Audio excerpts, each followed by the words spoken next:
पिछले 40 दिनों में मिडिल ईस्ट युद्ध के मैदान में बदल गया। ईरान के सैन्य ठिकानों पर ताबड़तोड़ हमले हुए, तेल डिपो जल उठे, कई शहर की इमारतें मलबे में तब्दील हो गई।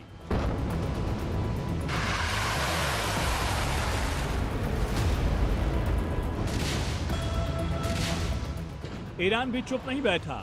इजराइल के शहरों में मिसाइलों ने कहर बरपाया।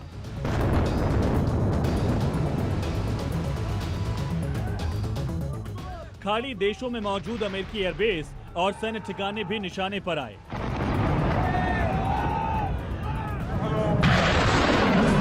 ये सिर्फ दो देशों की लड़ाई नहीं थी, बल्कि पूरी दुनिया की नजरें इस टकराव पर टिकी थी। हालात इतने बिगड़ गए कि हॉर्मुज स्ट्रेट तक खतरे में आ गया, जहां से दुनिया की ऊर्जा सप्लाई गुजरती है। हालांकि अमेरिका और ईरान के बीच 40 दिन से जारी जंग के बाद आखिरकार 2 हफ्ते के सीज़फायर पर सहमति बन गई। ये सीज़फायर लेबनान समेत अन्य क्षेत्रों पर भी लागू होगा।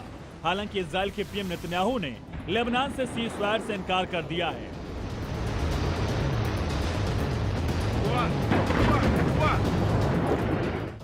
समझौते के तहत अमेरिका और इजराइल अपने हमले रोकेंगे, ईरान भी हमले बंद करेगा।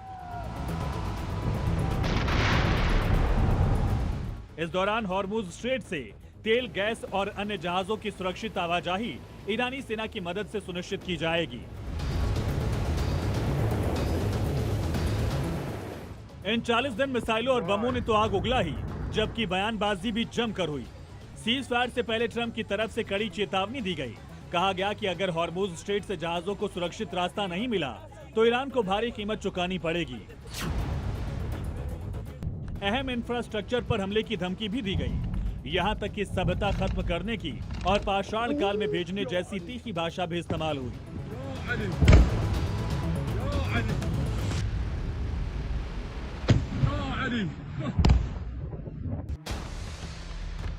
लेकिन फिर अचानक वही सख्त बयान देने वाले ट्रंप शांति और स्वर्ण युग की बात करने लगे। यानी डोनाल्ड ट्रंप कब यू टर्न ले लें कोई नहीं जानता। सीज़फायर के बाद डोनाल्ड ट्रंप ने सोशल मीडिया पर पोस्ट किया, विश्व शांति के लिए एक बड़ा दिन। ईरान चाहता है कि यही हो। वो काफी कुछ झेल चुके हैं, इसी तरह बाकी सभी भी। संयुक्त राज्य अमेरिका स्ट्रेट ऑफ हॉर्मुज में ट्रैफिक जाम को संभालने में मदद करेगा। बहुत सारी सकारात्मक कार्रवाई होगी, बड़ा पैसा कमाया जाएगा। ईरान पुनर्निर्माण प्रक्रिया शुरू कर सकता है। हम हर तरह की आपूर्ति लेकर आएंगे और बस आसपास मौजूद रहेंगे ताकि ये सुनिश्चित किया जा सके कि सब कुछ ठीक से चले। मुझे विश्वास है कि ऐसा होगा जैसा कि हम अमेरिका में अनुभव कर रहे हैं। ये मध्य पूर्व का स्वर्ण युग हो सकता है। यानी पाषाण काल की धमकी से सीधे स्वर्ण काल का सपना दिखाने लगे, क्योंकि ट्रंप भी जानते हैं कि इस जंग में उनके हाथ कुछ भी नहीं लगा, बल्कि भारी नुकसान उठाना पड़ा। इस 40 दिन की जंग में अमेरिका के फाइटर जेट तबाह हुए, एयरबेस क्षतिग्रस्त हुए, डिफेंस सिस्टम को बड़ा झटका लगा और सबसे अहम, जिस हॉर्मुज पर कंट्रोल का दावा किया जा रहा था वो अब भी हाथ से निकल गया।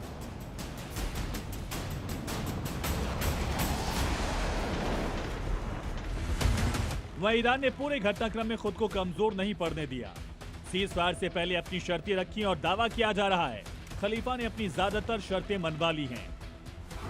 ईरान पर अमेरिका हमला नहीं करेगा, हॉर्मुज पर ईरान का कंट्रोल बरकरार रहेगा, परमाणु संवर्धन जारी रखने की अनुमति रहेगी, जंग में हुए नुकसान का हर्जाना देना होगा, पश्चिम एशिया से अमेरिकी सेना की वापसी होगी। यानी सीज़फायर से अमेरिका बैकफुट पर और ईरान फ्रंट फुट पर खेल रहा है। यही वजह है कि ट्रंप सीज़फायर पर गिर गए। अमेरिकी सेनेटर क्रिस मर्फी ने ही सवाल उठा दिए, कहा ईरान के आगे ट्रंप ने सरेंडर कर दिया।